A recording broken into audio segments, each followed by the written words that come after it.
एक भोजपुरी गीत हम आप सबके सुनाओ जाते नहीं। जवन हमारे बड़े भाई वीरेंद्र पाठक दीवाना जी के ऑफिशियल चैनल पर चलिए, आप लोग लाइक शेयर और सब्सक्राइब जरूर करिएगा। एक लड़का है और एक लड़की, दोनों आपस में झगड़ा कर लेते हैं और लड़का कैसे मना रहा है गीत के माध्यम से।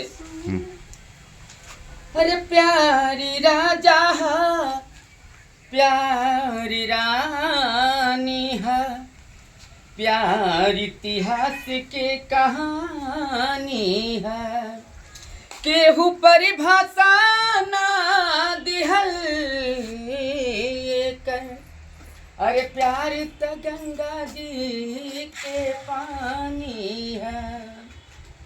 लड़कवा कहता लड़की कैसे, अरे काहे खिसियाइल बाड़ू जान ले बुका हो, काहे खिसियाइल बाड़ू जान ले बुका हो, बोला हमर सुगनी परान ले बुका हो, बोला हमर सुगनी परान ले बुका हो।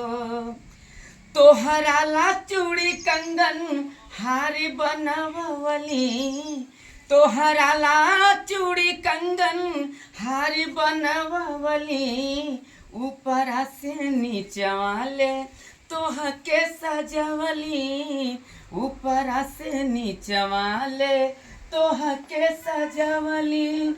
सोनरा के सगरी दुकान ले बुका हो, सोनरा के सगरो दुकान ले बुका हो, बोला हमर सुगनी परान ले बुका हो, बोला हमर सुगनी परान ले बुका हो।